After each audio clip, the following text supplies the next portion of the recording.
വിദ്യാഭ്യാസവും വിനോദവും കോർത്തിണക്കി നിങ്ങളെ ചിന്തിപ്പിക്കുന്ന ഒരു ചാനലാണ് ഇത്. ക്രിട്ടിക്കൽ തിങ്കിങ്, പ്രോബ്ലം സോൾവിങ് എന്നീ പ്രാഗൽഭ്യങ്ങളെ അഥവാ സ്കില്ലുകളെ വികസിപ്പിച്ച് ജീവിതത്തിലെ എല്ലാ തുറകളിലും വിജയിക്കാൻ ഈ ചാനൽ ഉപകരിക്കും. സബ്സ്ക്രൈബ്, ലൈക്ക് മുതലായവ നിങ്ങളുടെ ഇഷ്ടം പോലെ. Welcome to CSM Teach and Learn.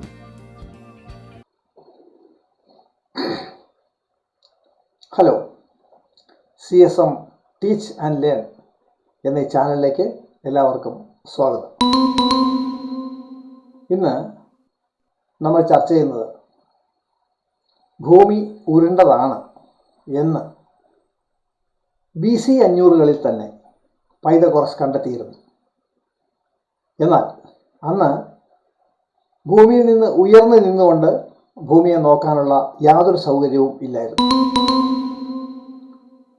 പരമാവധി അദ്ദേഹത്തിന് ചെയ്യാൻ സാധിക്കുന്നത് അന്നത്തെ ഏറ്റവും ഉയരം കൂടിയ ഹിമാലയത്തിൽ അദ്ദേഹം വന്നു എന്ന് വിചാരിച്ചാൽ പോലും ഹിമാലയത്തിൻ്റെ ഉയരത്തിൽ നിന്നുകൊണ്ട് ഭൂമിയെ കാണുക എന്നുള്ളതായിരുന്നു. അപ്പോൾ അങ്ങനെയുള്ള ഒരു അവസരത്തിൽ അദ്ദേഹം എങ്ങനെ ഈ ഭൂമി ഉരുണ്ടതാണ് എന്ന് കണ്ടെത്തി. അതിനുശേഷം പലരും പല മാർഗങ്ങളിൽ കൂടി കണ്ടെത്തിയിട്ടുണ്ട്. എന്നാലും അതെങ്ങനെ കണ്ടെത്തി? നമുക്ക് അദ്ദേഹത്തിൻ്റെ ചിന്താധാരയിൽ കൂടി, അദ്ദേഹം ചിന്തിച്ച അതേ ക്രിട്ടിക്കൽ തിങ്കിങ് എന്ന മാർഗത്തിൽ കൂടി നമുക്കൊന്ന് ചിന്തിച്ചു നോക്കാം. മറ്റൊരു രസകരമായ വസ്തുത, ഭൂമി ഉരുണ്ടതാണോ അല്ലെങ്കിൽ ആണ് എന്ന് ആരാണ് കണ്ടെത്തിയതെന്ന് ചോദിച്ചാൽ നമ്മളിൽ പലരും പറയുന്ന ഉത്തരം മെഗല്ലൻ ഭൂമിക്ക് ചുറ്റും സഞ്ചരിച്ചുകൊണ്ടാണ് ഭൂമി ഉരുണ്ടതാണ് എന്ന് തെളിയിച്ചതെന്നാണ്. പക്ഷേ മെഗല്ലൻ ഒരു കപ്പിത്താനാണ്. അദ്ദേഹത്തിന് ഭൂമി ഉരുണ്ടാകുന്നുള്ള വിശ്വാസമുണ്ടെങ്കിൽ മാത്രമേ അദ്ദേഹം അങ്ങനെ സഞ്ചരിക്കാൻ തുടങ്ങിയുള്ളൂ. തന്നെയുമല്ല, അദ്ദേഹം സഞ്ചരിച്ചത് 1519 മുതൽ 1522 വരെയുള്ള കാലഘട്ടത്തിലാണ്. ഇത് AC AD ആണ്, അല്ലെങ്കിൽ കോമൺ എറ CE ആണ്. പഴയ AD ആണ് ഇന്ന് നമ്മൾ CE എന്ന് വിളിക്കുന്നത്. പഴയ BCE ഇന്ന് നമ്മൾ BCE, ബിഫോർ കോമൺ എറ എന്നാണ് പറയാറ്. അപ്പോൾ BC 500-ൽ തന്നെ പൈതഗോറസ് അത് പറഞ്ഞിരുന്നു. അതിനുശേഷം BC 200-ൽ ഇറാത്തോസ്തനീസ് ഭൂമിയുടെ ചുറ്റളവ് കണ്ടുപിടിച്ചു. അതിനുശേഷമാണ് AD തുടങ്ങുന്നത്, അല്ലെങ്കിൽ കോമൺ എറ തുടങ്ങുന്നത്. അതിനുശേഷം 1500-കളിലാണ് മെഗല്ലൻ കിടക്കുന്നത്. അപ്പോൾ നമ്മൾ പലരുടെയും തെറ്റിദ്ധാരണ ഒക്കെ നമ്മൾ മാറ്റണം. BC 500-കളിൽ തന്നെ ഇത് കണ്ടെത്തിയിരുന്നു. നമ്മൾ ഇനി ചെയ്യാൻ പോകുന്നത് സയൻറ്റിഫിക് മെത്തേഡ്, അല്ലെങ്കിൽ ശാസ്ത്രീയ ചിന്താഗതി, അല്ലെങ്കിൽ ക്രിട്ടിക്കൽ തിങ്കിങ് എന്ന് പറയുന്നതിൻ്റെ ഒരു വശത്ത്, അതായത് എല്ലാവരും കാണുന്നതിൽ ആരും കാണാത്തത് കണ്ടെത്താനുള്ള സയൻറ്റിസ്റ്റുകളുടെ, അല്ലെങ്കിൽ അന്നത്തെ രീതിയിൽ പറഞ്ഞ ദാർശനികരുടെ കഴിവിനെ ആണ് നമ്മൾ ഒന്ന് കണ്ടെത്തുന്നത്. നമുക്ക് ചിന്തിച്ചു വരുമ്പോൾ ഒരു കാര്യം മനസ്സിലാക്കാം. സാധാരണ കോമൺ സെൻസ് മാത്രം മതി ഇത്രയും കാര്യങ്ങൾ കണ്ടെത്താൻ. അത് തുടങ്ങുന്നത് എവിടുന്നാണെന്ന് ചോദിച്ചാൽ, നമ്മൾ പലരും പറയും ഭൂമി ഉരുണ്ടാണെന്ന് കണ്ടെത്തിയത് കടലിലേക്ക് പോകുന്ന കപ്പലിൻ്റെ ചുവട് ഭാഗം ആദ്യം മറയും, പിന്നീട് മേൽത്തട്ട് മറയും, പിന്നെ പായ്മരം മറയും എന്ന ഒരു കണ്ടെത്തൽ കൂടിയാണ്. പക്ഷെ അതെല്ലാം ഭൂമിയുടെ ഉപരിതലത്തിനൊരു വളവുണ്ട് എന്ന് മാത്രം സമർത്ഥിക്കാനേ ആകുള്ളൂ. ഭൂമി കംപ്ലീറ്റ് ഉരുണ്ടതാണെന്ന് സമർത്ഥിക്കാൻ അത് പോരാ. പക്ഷേ ഭൂമി ഉരുണ്ടാണെന്ന് സമർത്ഥിക്കാൻ അതിലും ചെറിയ കാരണങ്ങൾ മതിയാകും. അതാണ് ഏറ്റവും രസകരം. ഈ ആനിമേഷൻ ഒന്ന് ശ്രദ്ധിക്കുക. കിഴക്കും പടിഞ്ഞാറും വരച്ച് കാണിച്ചിട്ടുണ്ട്. നടുക്ക് കാണുന്നത് പരന്ന ഭൂമിയാണ്. ഈ പരന്ന ഭൂമിയിൽ നിൽക്കുന്ന മനുഷ്യൻ, അല്ലെങ്കിൽ അന്ന് പരന്നതെന്ന് വിശ്വസിക്കുന്ന മനുഷ്യൻ, സൂര്യൻ കിഴക്കുദിച്ച് 12 മണിക്കൂർ കൊണ്ട് പടിഞ്ഞാറ് അസ്തമിക്കുന്നത് എന്നും കണ്ടിട്ടുണ്ട്. പടിഞ്ഞാറ് അസ്തമിച്ച സൂര്യൻ പിറ്റേ ദിവസം കിഴക്ക് ഉദിക്കുന്നതും കണ്ടിട്ടുണ്ട്. ഇത് രണ്ടുമുണ്ടെങ്കിൽ ഒരു സാമാന്യ ബുദ്ധിയുള്ള ഒരു മനുഷ്യന് ഒരു 4ാം ക്ലാസ്സിലെ ചിന്താഗതിയുള്ള ഒരു മനുഷ്യന് ചിന്തിക്കാൻ പറ്റും, സൂര്യൻ നമ്മുടെ കാലിനടിയിൽ കൂടി തിരിച്ച് കിഴക്കുവശത്ത് വരുന്നുണ്ട്. ഇതിന് വലിയ ബുദ്ധിയൊന്നും വേണ്ട ഇത്രയും ചിന്തിക്കാൻ. അങ്ങനെ കിഴക്കുവശത്ത് വരുന്ന സൂര്യൻ എത്ര സമയം കൊണ്ടാണ് സഞ്ചരിക്കുന്നതെന്ന് നോക്കിയാലോ.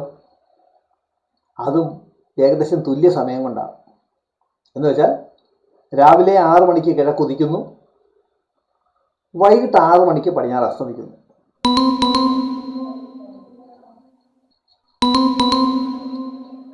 പിറ്റേ ദിവസം 6 മണിക്ക്, അതായത് 12 മണിക്കൂർ കൊണ്ട് നമ്മുടെ തലയ്ക്ക് മുകളിൽ കൂടി കിഴക്ക് നിന്ന് പടിഞ്ഞാറെത്തുന്ന സൂര്യൻ അടുത്ത 12 മണിക്കൂർ കൊണ്ടാണ് കാലിനടിയിൽ കൂടി അല്ലെങ്കിൽ താഴത്തെ വശത്ത് കൂടി വീണ്ടും കിഴക്കെത്തുന്നു. അപ്പോൾ താഴത്തെ വശത്ത് കൂടി ഇങ്ങനെ ഒരു പാത്തുണ്ടെന്ന് വിചാരിക്കുന്നതിൽ ഒട്ടും തെറ്റില്ല. കുറച്ചുകൂടി ചിന്തിച്ചാൽ, ഇതേ വേഗത്തിൽ തന്നെയാണ് സൂര്യൻ സഞ്ചരിക്കുന്നതെന്ന് ചിന്തിച്ചാൽ നമുക്ക് രാത്രിയിലെ ഓരോ മണിക്കൂറിലും സൂര്യൻ ഏകദേശം ഏത് ദിശയിലാണ് എന്ന് പോലും പറയാൻ പറ്റും. ഉദാഹരണത്തിന് രാത്രി 12 മണിക്ക് നമ്മുടെ കാലിൻ്റെ നേരെ താഴെയായിരിക്കും സൂര്യൻ എന്ന് ചിന്തിക്കുന്നതിൽ ബുദ്ധിമുട്ടില്ല. ഇതിനും വലിയ കഴിവൊന്നും വേണ്ട. ഇനിയാണ് വെളുത്തവാവ് ദിവസം നമ്മൾ ശ്രദ്ധിക്കുന്നത്. വെളുത്തവാവ് ദിവസത്തിൻ്റെ പ്രത്യേകത, സൂര്യൻ എപ്പോൾ അസ്തമിക്കുന്നോ അന്നേരം കിഴക്ക് ചന്ദ്രൻ ഉദിച്ചിരിക്കും, പൂർണ്ണചന്ദ്രൻ ഉദിച്ചിരിക്കും. വെളുത്തവാവ് എന്ന് പറയുന്നത് ഫുൾ മൂൺ.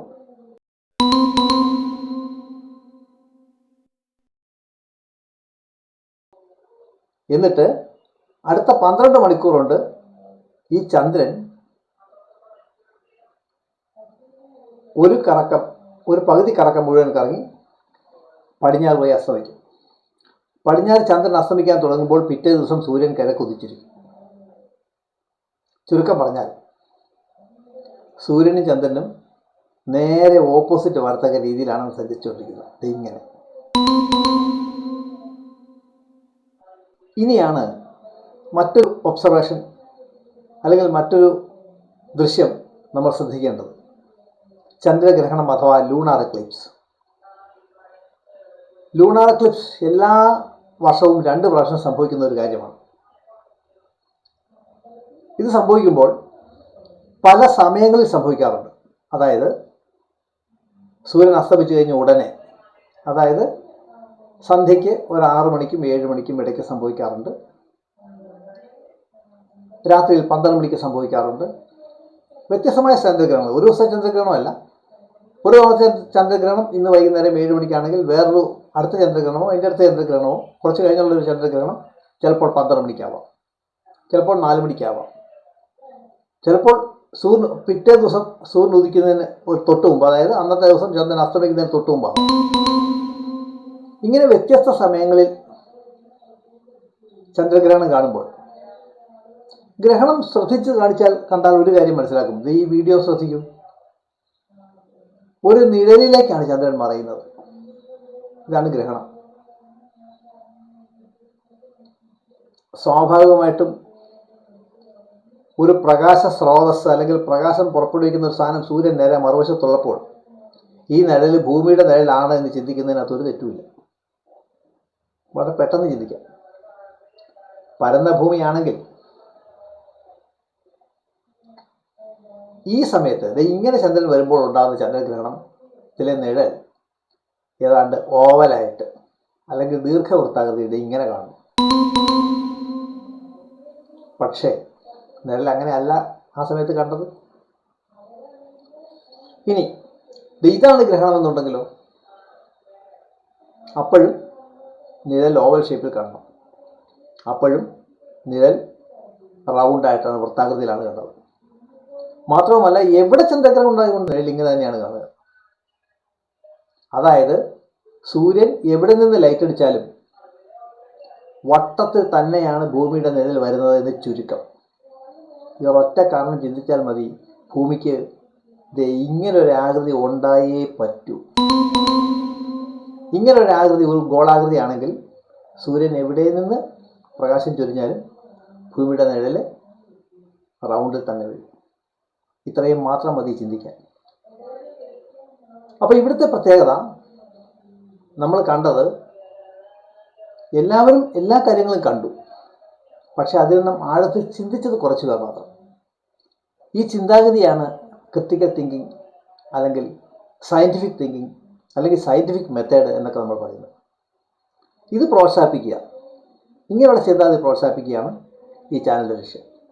എല്ലാവരും ഇത്തരം ചിന്താഗതികൾക്ക് പ്രാഗൽഭ്യം നേടിയാൽ ജീവിതത്തിലെ അനേകം പ്രശ്നങ്ങളെ വളരെ സിമ്പിളായിട്ട് നമുക്ക് പരിഹരിക്കാൻ സാധിക്കും. എല്ലാവർക്കും ഒരിക്കൽ കൂടി നന്ദി പറയുന്നു. നമുക്ക് മറ്റൊരു വീഡിയോയുമായി അടുത്ത ചാനൽ എപ്പിസോഡിൽ കാണാം. താങ്ക്